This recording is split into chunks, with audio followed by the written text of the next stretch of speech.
ஏய் கேமரா குடி ஃபோட்டோ எடுக்கோ எனக்கு ஃபோட்டோ எடுக்கோ இல்லை ஃபோன் என் ஃபோன் கொடுங்க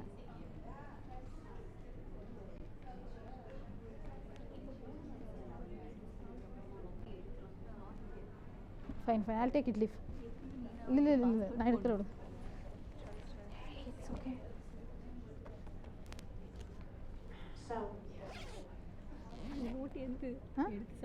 ஓ இல்லை என்கிட்ட எனக்கு நோட் ஓ அங்கே இருக்குதா sorry okay that's your note மாடி ஓசி நோட் தவா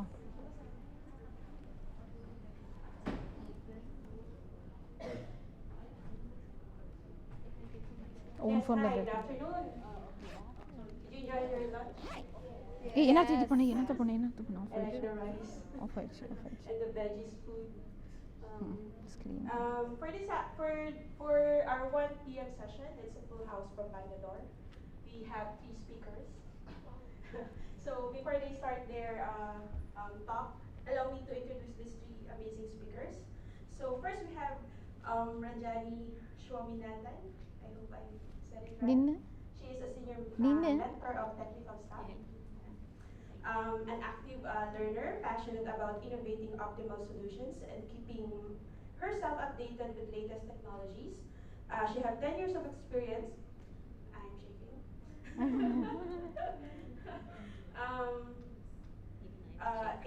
In testing and automation of software and developing solutions with machine learning. She has participated and won in many hackathons with varied teams in one of the city directors of Women Who Code Bangalore. Our next speaker is Ramya Victor. Hi. She is a VMware India. She's working at VMware India. 6 years experience in IT industry. Passionate about dramatics. Spirited to inspire women to grow technically and emotionally. Orator by choice who likes presenting talks and interacting with audience. Machine learning enthusiast by interest, gallivanter by hobby, chocolate lover by appetite, storage automation testing software engineer by profession, and a proud to be Women Hold Bangalore City Director. And our third speaker is Shwetha Lakshman Rao. She is a senior MTS at VMware Software India with more than 12 years of industry experience.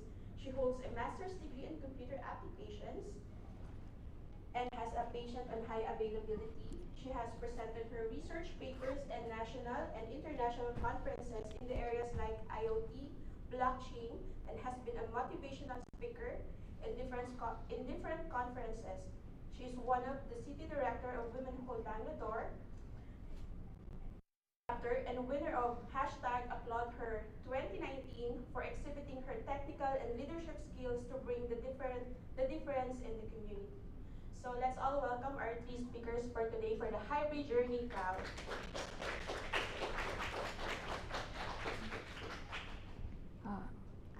I think this works. Does it? What? On this? Oh, this is just for recording? Cool. Then I'll take the mic, please.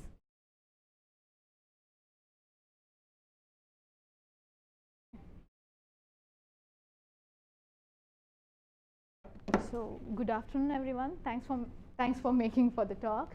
So my name is Ramya Victor. So I'll be doing the first half of the intro part, and I'll kind of take you to what is hybrid cloud and how we evolved to hybrid cloud, and then on to the subsequent topics.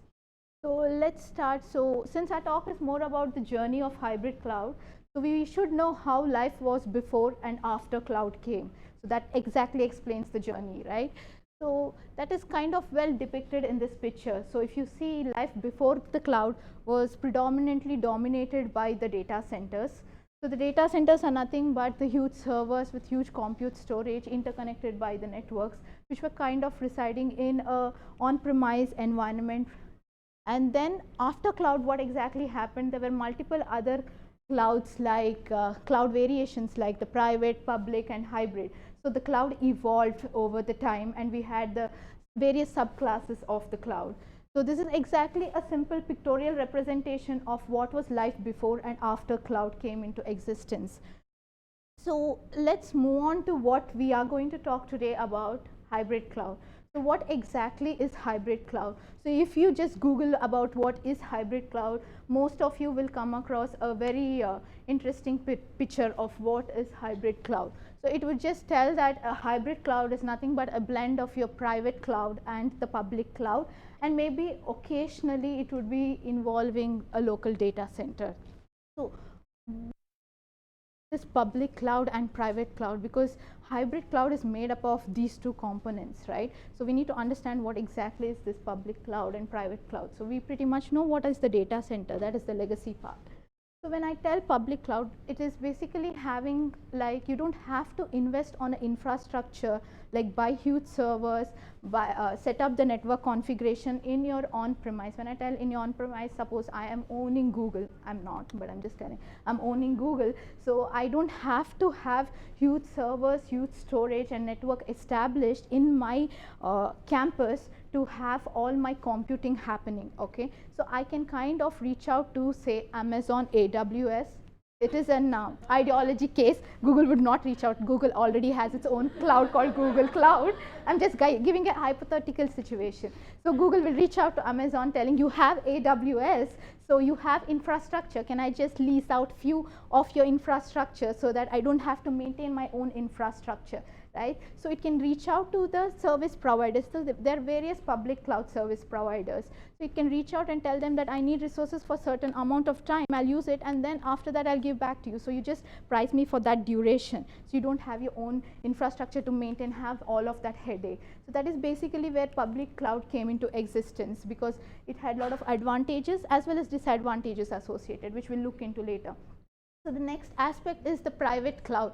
So what exactly is private cloud? So when we talk about public cloud, right? See, Google is a big company. It has a lot of sensitive data. I'm just tagging along with the same example. So it has a lot of sensitive data. Amazon is its competitor. So it's using their kind of infrastructure, right? So if it is taking all its data and putting in Amazon, and Amazon will be very clever enough to take out all the information it wants and kind of use it against Google and kind of generate more revenue, right?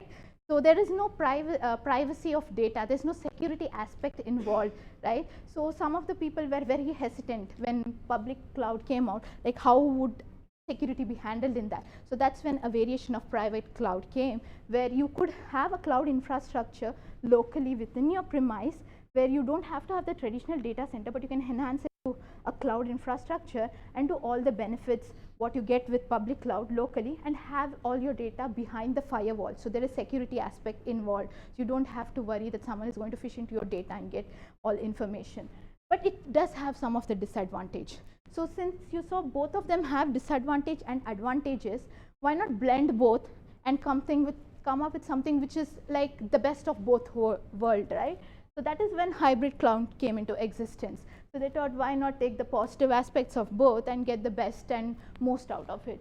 So that is what hybrid cloud is about. So in hybrid cloud, what happens is you have an on-premise cloud infrastructure, okay, and then you also have a public cloud. So what happens is you can have your data residing on your private cloud, which is sensitive. Like, for example, I could give a good example is, so you are a person traveling to airport. So you have your passport details, all of these things entered in an app, okay? Along with that, the app also shows whether your flight is on time, what time does your flight land, and what are the various stops in your flight. This information about the flight and various stops in your flight, they're all generic information. They can kind of reside on the cloud. But your passport details, your personal credentials, and all those things is a more sensitive data. You cannot just put it on anyone's cloud, because your passport information is very secure to you. It's not just about passport. You will have your social security number and other very sensitive data. So those data can reside on your private cloud, which is in your premise. So it has firewall and various other protection.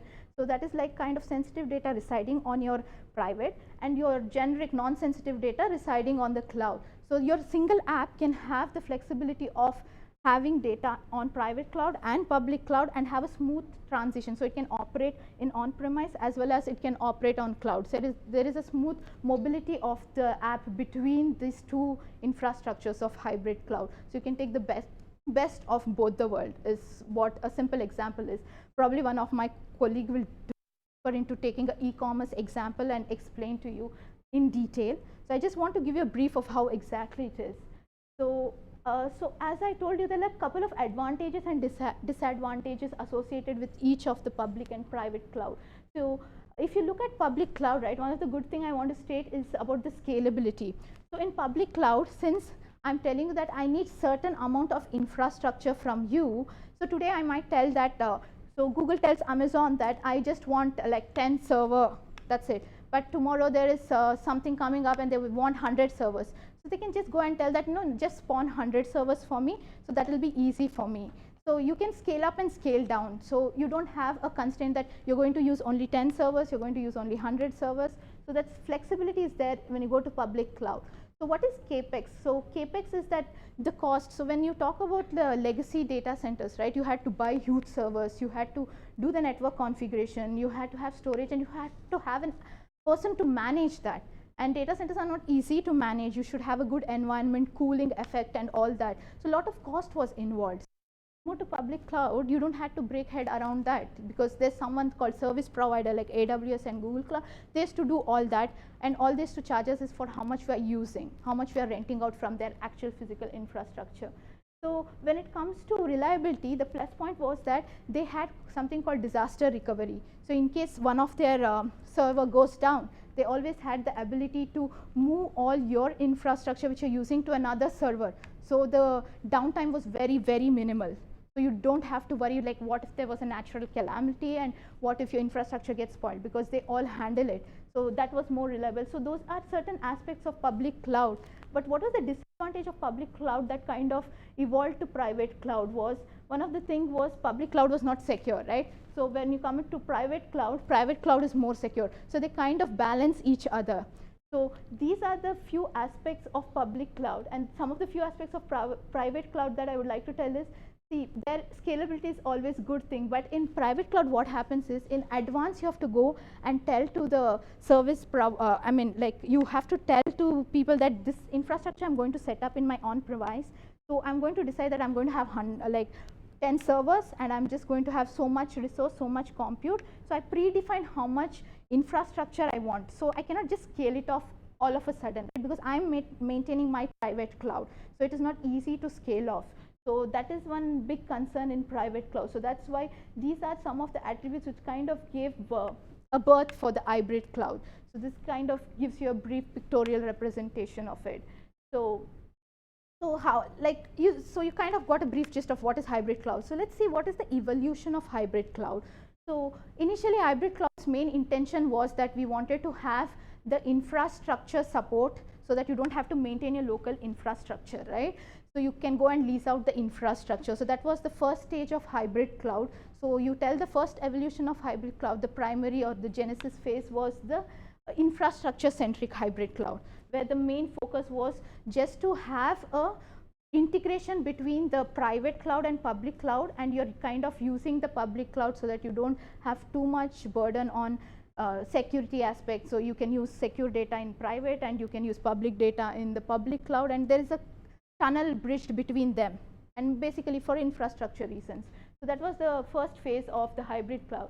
The second phase was, see, we have a lot of applications, because you see there is containers, Kubernetes, the technology is evolving. Over that you wanted to have applications, so that you develop application today locally, you should have the flexibility of moving that application to cloud, because today you're developing for an organization of say 100 folks. Tomorrow you never know, your revenue might be too good and you might turn out to be a $10 billion company, and you want to move that application to the cloud so that it can scale up to so many customers, right? So that flexibility was kind of enhanced in hybrid cloud. So where along with having a tunnel between the private and the public cloud, they also had something called the data management, and storage management, along with giving better security and all the additional add-on features which you used to have in your private network, private cloud, right? They added that enhancements in your tunneling features between your private and public cloud. So that gave a flexibility to move your applications easily.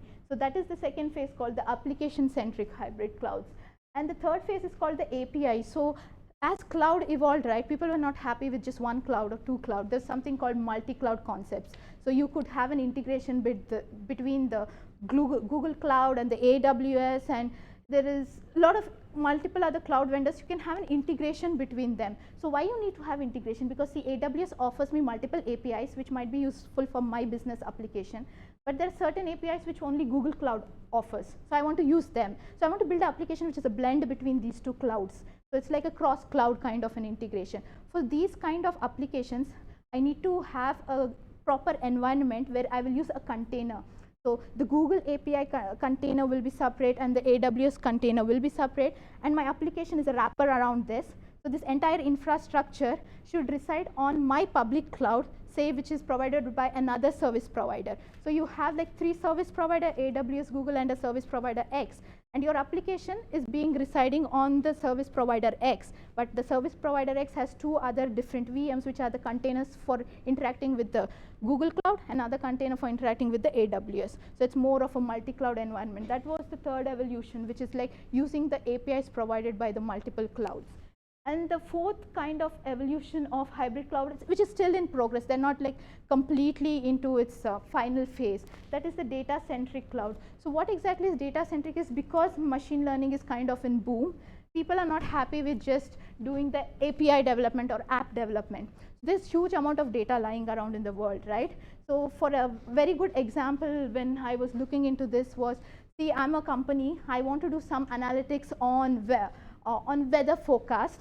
Because I'm an insurance company, someone comes and files insurance telling there's a natural calamity here. I want to be authentic to figure out, okay, this was actually this, or are they just going, all of them are coming and taking insurance because maybe in another 5 years there's going to be some natural calamity. So there are different use cases, right? So insurance company wants to kind of monitor the weather condition of a particular area to know what will be the future natural calamities. So what they do is they reach out to a person telling that, give me a public data set, okay, which kind of gets all the weather forecast of entire, say for example, entire India, because I'm from India, so entire India. But I'm more interested on people who are taking insurance from Bangalore, okay, that's a small city, Bangalore. So I reach out to him, I tell him take the public data set of India, because that's a more bigger data set, and kind of refine it and give me a more private data set which gives more details about this area with more private informations, okay. So I have a public data set and then have a private data set. So the public data set usually resides on the public cloud, and if a company is kind of doing some data enhancing on the existing data set, obviously it will not be on a public cloud. So they reside it on their own private cloud, and then what I do, I want to run some machine learning applications on this private data in order to predict something. That's my own app which is centered on the data. So that I want to run on my different cloud, which is a blend between my private and another public cloud.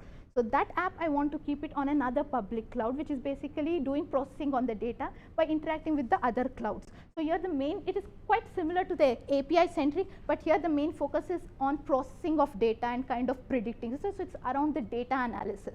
So that is what is evolving now in hybrid. So these are the 4 different categories of hybrid clouds, which you should be good to know. And one of the wrong conventions that people think is public cloud, I mean multi-cloud and hybrid cloud both are same. It is not like that. How many of you know about inheritance? It's one of the concepts in programming. Yeah, so you have something called parent class, child class, right? Multi-cloud is the parent class. So multi-cloud means you have more than one cloud, okay? So hybrid is a child class where I tell that in that more than one cloud has to be a private cloud. So multi-cloud tells that you can have more than one cloud, whereas the hybrid cloud tells that, yeah, you can have more than one cloud, but I put a constraint that one of the clouds should be a private cloud, because I am dealing with sensitive data and I'm dealing with the security aspect. So it is a child class and this is the parent class. So on that note, I hope I gave you a brief intro so that they can take you deeper. I would like to just play this one video, which is like a minute and should give you a brief intro. Mm-hmm. Sorry, come again.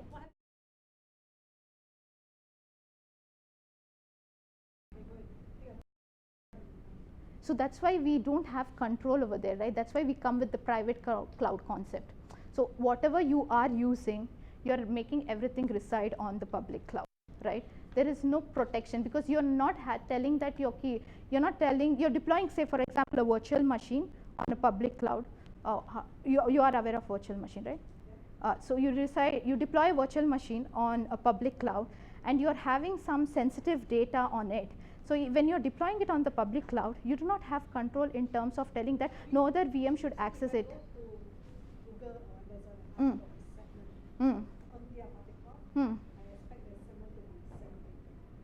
You can expect it, but you cannot guarantee it.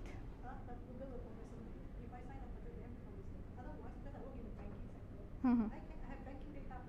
Mm. Mm. But how sure are you? Mm-hmm.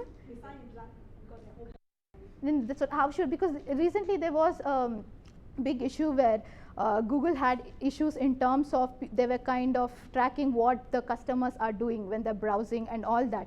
See, I'm not telling it's non-ethical or, huh? That's a different thing. No, I'm just trying to tell you that, see, we kind of trust people, but how much can you trust? Are you 100% sure? I don't want to take that kind of risk when I'm investing on a business which is very kind of competitive. Maybe if someone else comes with the same business concept, he's going to take all my revenue. I don't want to take even a minute risk in those kind of scenarios. In that kind of scenario, I want to go for something which is more private and 100% secure. It's behind my firewall. It's not behind someone else's protection. I feel that's more like an unvalidated fear.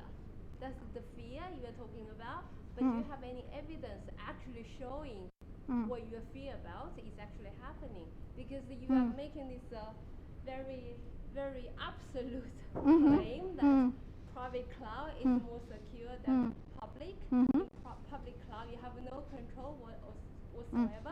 What about the VPC you made available in Amazon, for example? There are tons of security features.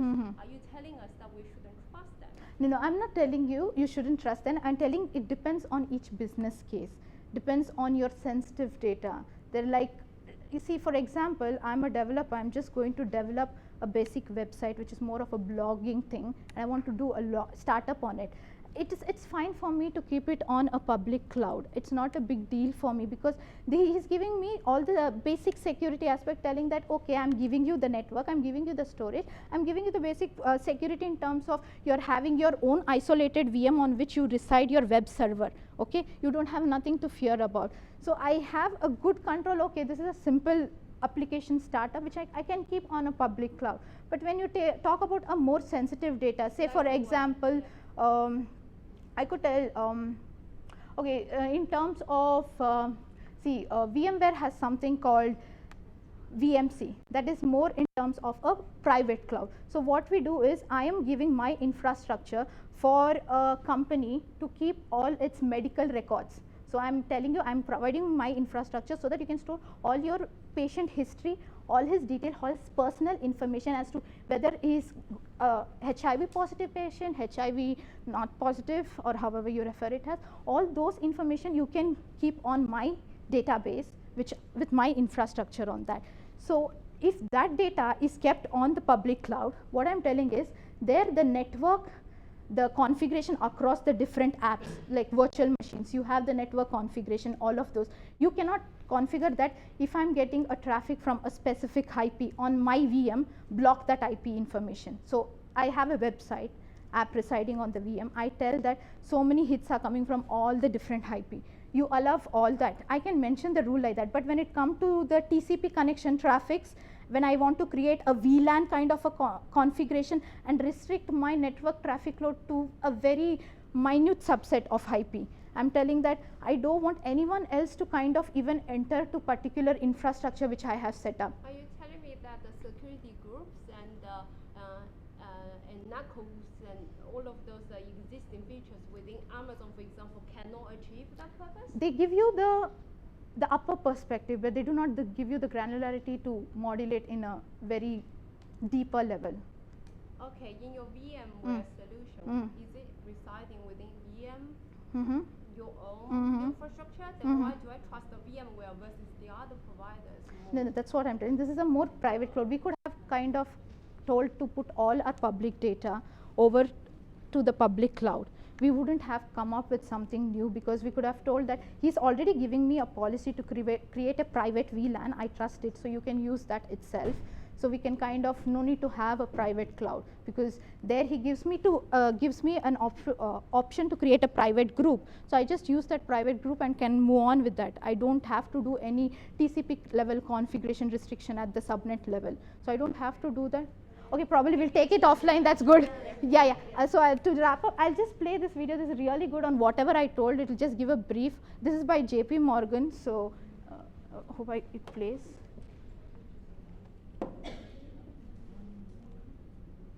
Okay, I'll just play it probably from YouTube. It's not playing here. Yeah, just the one.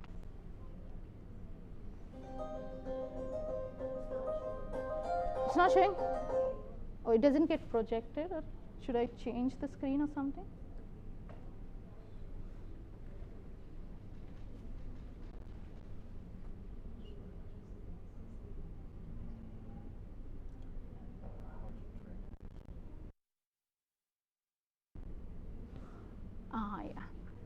Yeah, I think it kind of, yeah, you could just play.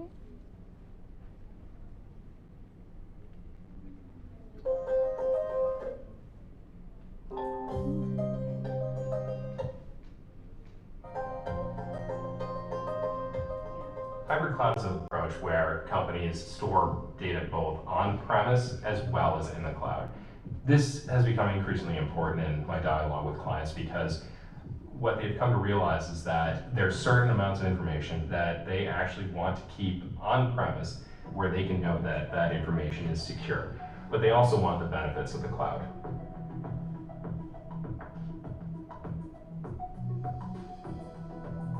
Take airlines, for instance. If you're traveling, you want to have real-time updates to your travel information. Is your flight delayed? Has it been canceled? So getting that access to that information happens sporadically throughout the day. But managing data in the cloud allows you to get access to that information faster. However, the drawback to that is people are also sensitive about storing their passport information or their personal traveler information in the cloud. And so airlines want to keep more sensitive information managed on-prem to avoid any data security concerns. We're still very much in the early innings of transitions to hybrid cloud environments, but this does create a number of new issues in being able to manage and operate an organization across both on-premise and cloud platforms. And so we are seeing a number of new companies being introduced on a regular basis that allow companies to manage their entire IT infrastructure across this hybrid environment. What I expect to see is a significant amount of funding for a number of these businesses that are coming up with new solutions, as well as a considerable amount of M&A transactions where these larger enterprises are trying to bolster these solutions and provide an all-in-one package to their clients. Looking forward, as companies transition to hybrid cloud environments, we expect this market opportunity to be massive, potentially in excess of $1 trillion.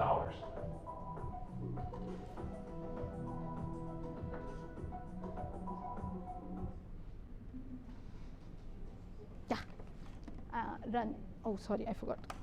How do you put this back to the slides?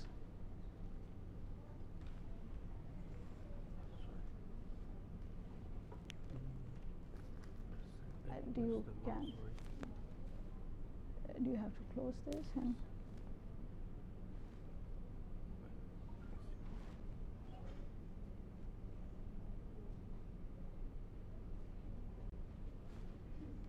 Yeah, that should be. Yeah, I need to give it to the speaker.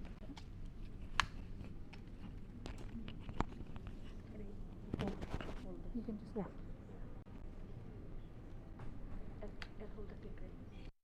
Okay.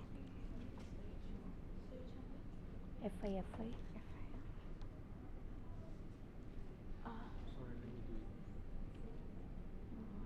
You can start. Yeah.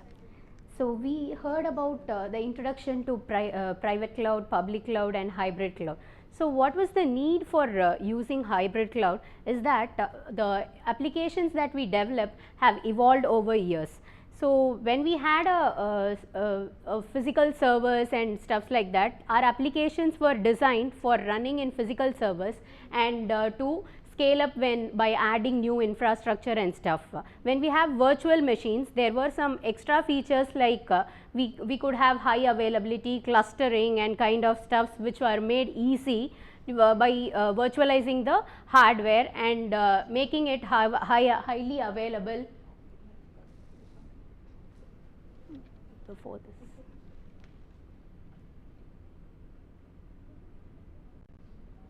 Okay. So yeah, so the applications have changed and the scalability, security and the high availability kind of features are expected for the modern age applications.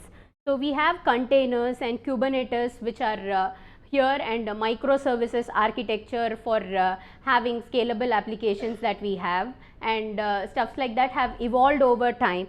So how do we compare how our older age applications were developed and the new age applications have evolved and how hybrid cloud fits in is what I will be explaining now. So when you see in the so previously when everything was developed and deployed on physical servers, we had, let's consider this e-commerce application that we all use day in and day out to purchase stuffs.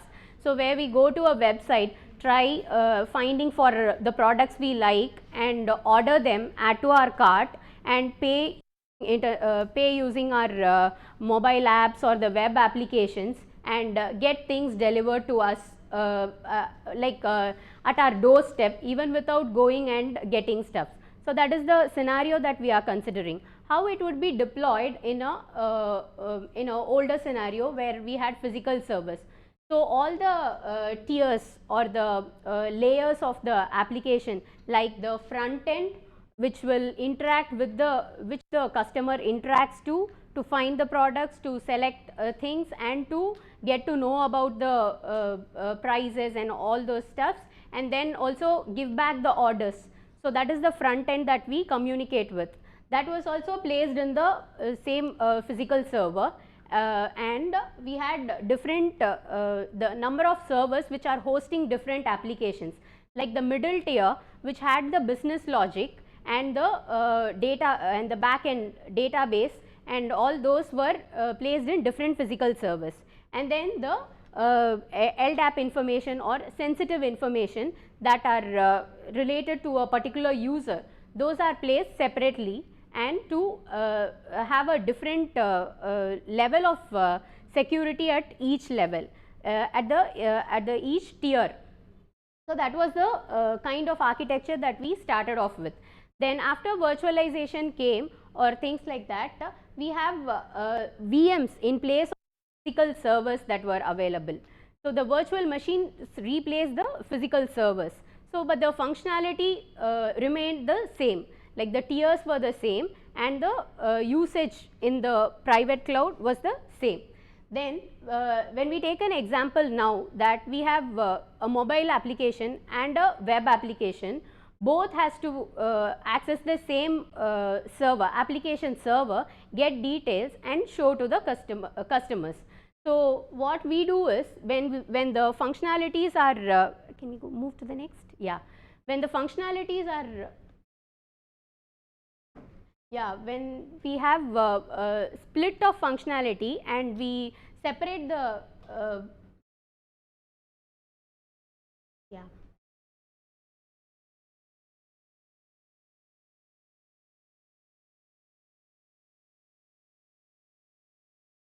okay.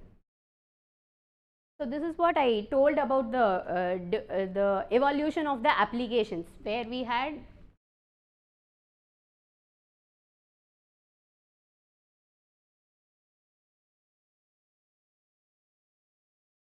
when we had applications which had more functionalities incorporated and when the scale was more, demand was more and then we had to deliver new features immediately. Those are the different phases where the go to the next slide. Yeah. So there were different routes or the paradigms that we have to consider while moving our previous applications to modern age applications.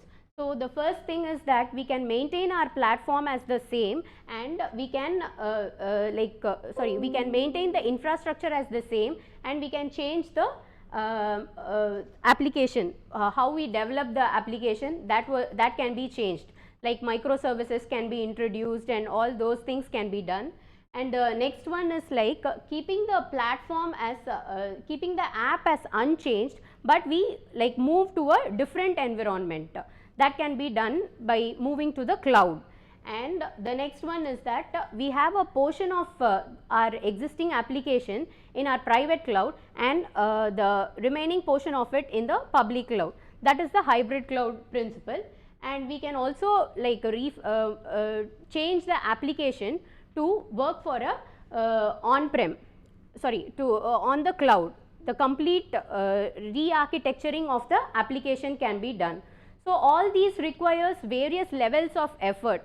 So whatever best suits your application that you have already developed is what we have to do. There are various methods to do it. So we can select from what suits our use cases that we have already developed. So the other one is that the complete packaging of the application into SaaS models. So as we know that we had software delivery models that started from like 6 months once releases and 3 months once releases, monthly releases, and we have SaaS applications which will get releases frequently, like every day or many every day, hundreds of features every day. So to cater to all these kinds of applications, we can use our hybrid cloud. Next. So back to our enterprise application, where we had already defined what the front end or the e-commerce application, and the business logic, which is the middle tier, and the sensitive information and the back end related data is there. These are the 3 tiers that we consider. So let us this was the traditional application. So as we have the modern style of accessing the same UI through a web application or a mobile application, you can access. So the functionalities keep increasing, and we can't overload the same application and expect the same performance or the scale to be delivered to the customers. So we split up the services, and we create more services and host it on public cloud. So for example, in the next slide we see that in the first step, when we have two front end applications, we see that the mobile application and the web application both have been moved to the public cloud. Only those functionalities have moved to the public cloud, and we were able to like satisfy the customers' needs. But consider a time or a festival season where you get a large amount of requests to the e-commerce website. We have to scale out and give the same performance. So the business logic also has to move to the public cloud, and where the scale out and scale down can happen seamlessly, as it is a pay as you go model. So what we did in the next stage is that we have moved the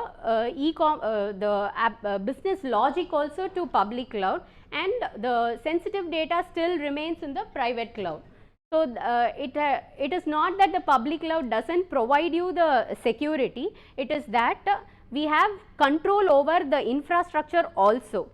So as we deploy VMs or our applications on the public cloud, the firewall rules or the security principles or the NATing administrators who deploy virtual machines on the infrastructure, and not to the application developer. So it has been the way that cloud users have been using the infrastructure. So we have we still have the sensitive information and user related data in the private cloud, which is a comfortable model for people to use. So that is how hybrid cloud has like fit into the modern age applications deployment and development also. Next is that so with that said, we have this opportunity to use the hybrid cloud, so that it is predicted that 80% of the organizations would be using hybrid cloud by 2019, end of 2019, and we have 90% of the organization which will adopt the infrastructure management capabilities of the hybrid cloud. And we have the numbers estimated for the revenue, that would be the total addressable market as the $257 billion, and this is the potential that we can like tap into and use our hybrid cloud for. Can we move? So there are some challenges in this cloud adoption, as we see that there is data security issues, as we say that the sensitive and customer related information would be comfortably stored in a private cloud than in a public cloud. Though there are though they can be addressed, and we can find solutions to like fill the gaps and make this as a standard for people to use. So the next one is the interoperability. When you say hybrid cloud, we already mentioned that you have a on-prem part of it, and a part of the application resides in the public cloud. So whenever there is a requirement, we may have to move some of the deployments from a private cloud to a public cloud seamlessly. That is a challenge. Migration of workloads is one challenge that a hybrid cloud has, and is not very well addressed still. There are efforts to address it. So the next one is the loss of control. As I said, the governance or the rules that we can apply on a infrastructure is not there with the public cloud.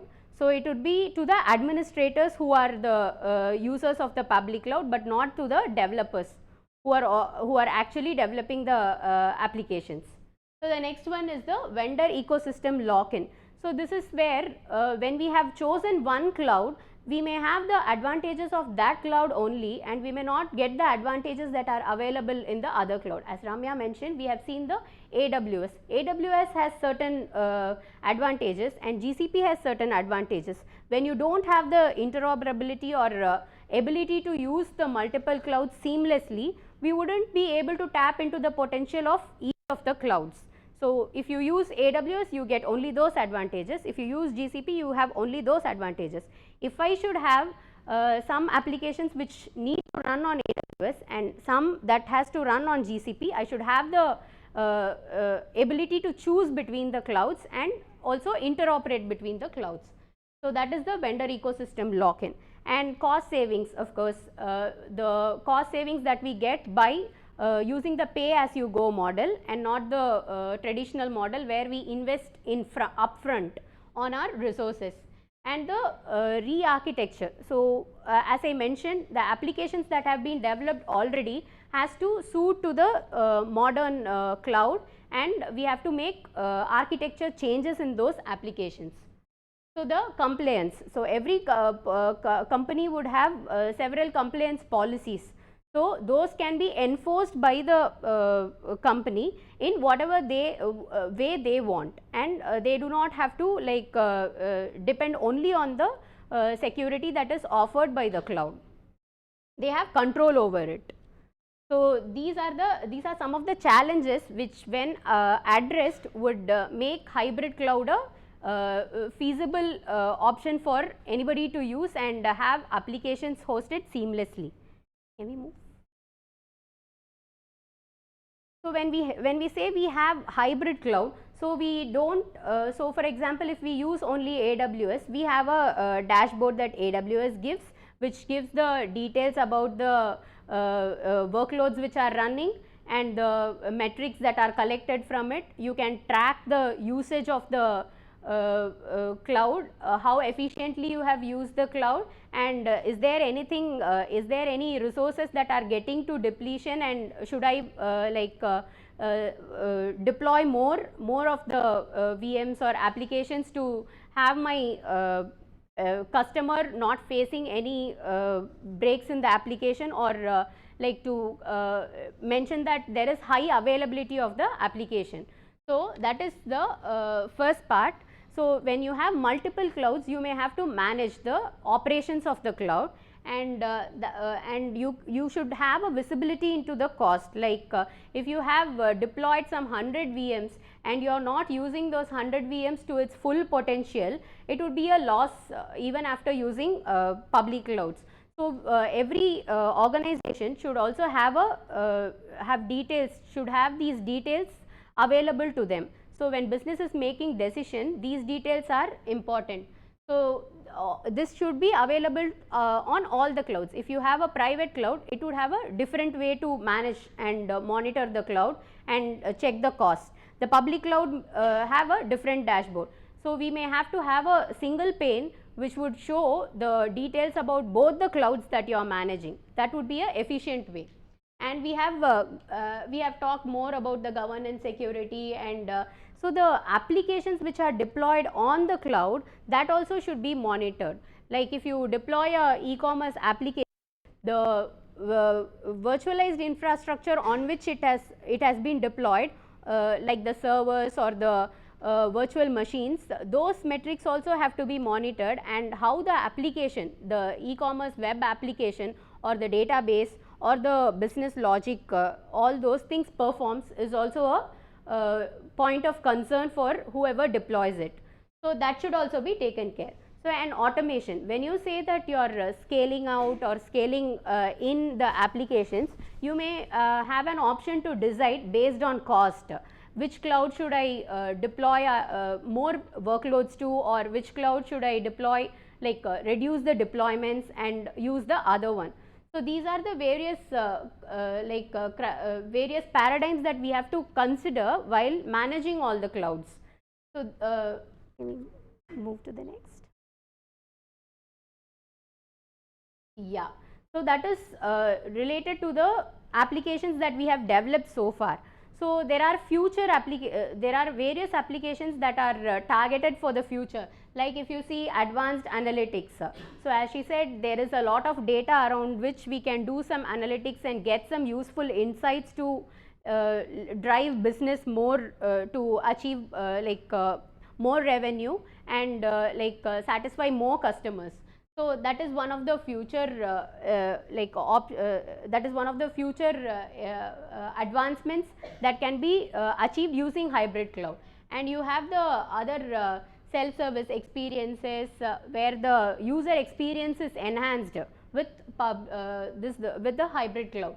And there are others like industrial IoT and processes automation, and these are the areas that we can tap into.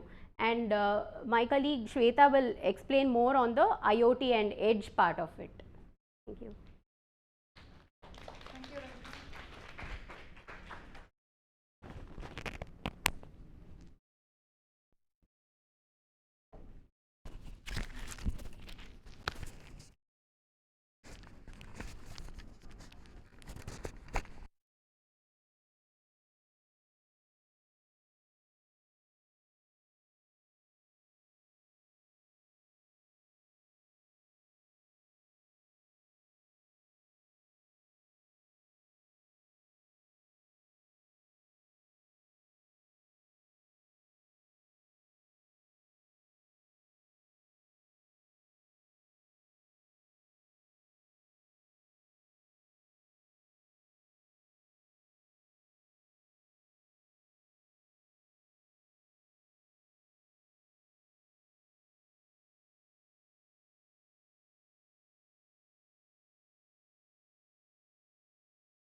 Okay, so meanwhile, let me just introduce you people into the world of edge computing.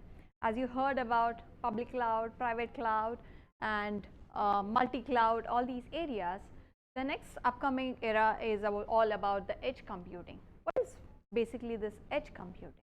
As all of you have smartphones, day by day the world is trying to become more smarter. with IoT and the industrial IoT coming into picture, as well as lots of innovations happening around the sensors, everything is trying to be much more smarter. The city of smart cities are making everything much more smarter. You want a smart home, the home automations and all these areas. So the edge computing is a piece which lies between the devices that you own at your home or the devices that are being used to make the cities smarter and much more effective. Is it? Okay. So it lies between the devices and the cloud. What is currently happening in today's world is, whenever you are using all these devices, the data literally has to be sent from your device to the cloud, do the processing and get back the data back to you, right? Having said that, what would happen?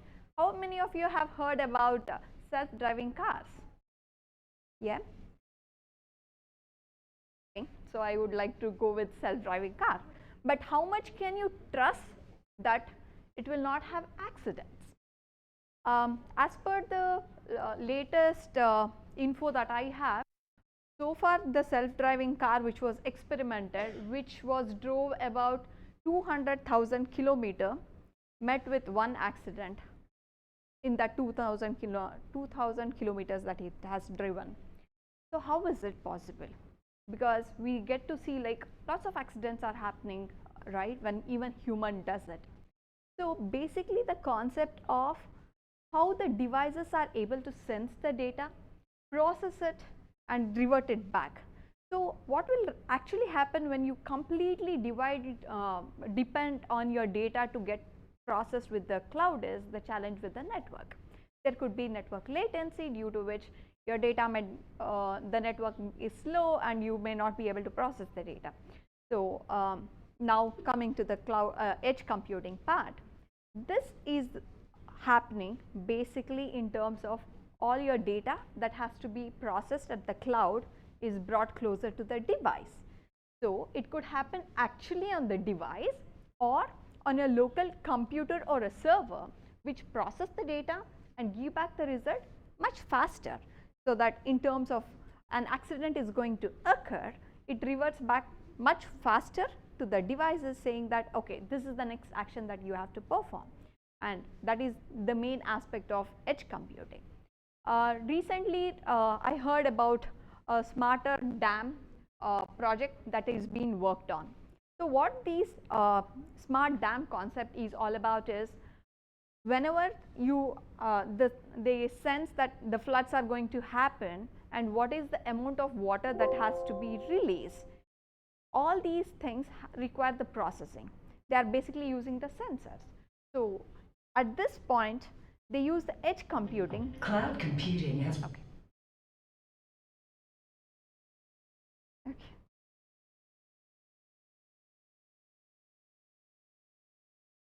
Yeah. That's okay. That's okay. revolutionized how people store and use their data. However, there are some areas where cloud is limited. Latency, bandwidth, security, and a lack of offline access can be problematic. To solve this problem, users need robust, secure, and intelligent on-premise infrastructure for edge computing. When data is physically located closer to the users who connect to it, information can be shared quickly, securely, and without latency. In financial services, gaming, healthcare and retail, low levels of latency are vital for a great digital customer experience. So that is what I spoke about. Yeah. So the basic definition of a edge computing states that the data is being processed at your device or the local computer or the server, which is much closer to the device, so that the data is generated much faster, and it is basically a distributed and open IT architecture. So if you look into the architecture level, it looks something like this. All your devices could be your smartphones or the home automations, where you try to do some automations around. If someone comes and try to rob, it should send the alarms to the respective police stations, or maybe take the picture of the person, and mainly it is in terms of faster responsiveness, right? And this was, I was talking about autonomous vehicle is one of the bigger use case which is gaining much more traction, especially in the world of edge computing, because you have to, the devices have to respond much more quicker. And there are many other use cases, as I mentioned, about smart cities, or even in terms of the healthcare. For instance, there are lots of healthcare devices that are coming up, and especially in the area of medicine, there has been a lots of evolution that are happening in terms of the sensors and the IoT. So what happens actually, especially in the area of medicine, is that all the sensors are being used in the medical devices. So on case of an emergency, it can respond, sense what is the overall heart rate or the BP, whatever is the problem related to, the sensors can sense it, process it, and see if there is a need to take it to the next level. So all these things are currently happening within the edge computing itself. Advantages, as I mentioned, it has a lot of advantages, being the data being secured. The reason how it is getting secured is, as your data is not crossing in the network, it is trying to stay as much closely as to the devices. So the data security and privacy is ensured. Better responsive, because you know that as it is staying much closer to the device, the response time or the turnaround time is much faster compared to if it has to reach the cloud and get the data appropriately. And operational costs, in terms of if you have to send all the data to the cloud and then get back the information, then the operation cost will obviously increase, for the reason that it takes much CPU time as well as the IO operations to perform. And improving business efficiency and reliability. As I told, like in case of self-driving cars, the reliability is more and efficiency is there, like the turnaround time is much faster in this case.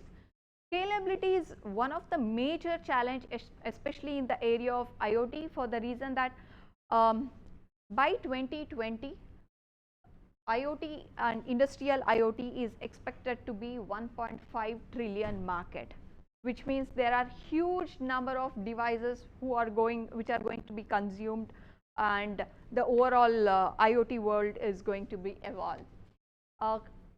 Conserving network, because you are not passing your data overall in terms of sending it to the cloud and all these things. So the overall network and computing resource consumption will be reduced, as well as in terms of bandwidth and server resources at the cloud is reduced. However, having said this, there are a couple of challenges even in terms of edge computing. For instance, like we are trying to save the cost in terms of network, bandwidth, and all these, but one should be very cautious on what they have to put onto the edge as well as onto the cloud. For instance, you are trying to do some machine learning operation on IoT devices. The consumption of the resources of these machine learning algorithms are so huge. So if you try to bring them to the edge level, then they are going to go a huge cost. So that is one of the main aspects when you have to consider in terms of the edge computing. And also in terms of what you have to put it, how light or how heavy you have to manage in terms of edge computing depends on your application. So yeah, any questions? We can. Later if you have questions. Oh, yeah. Yeah.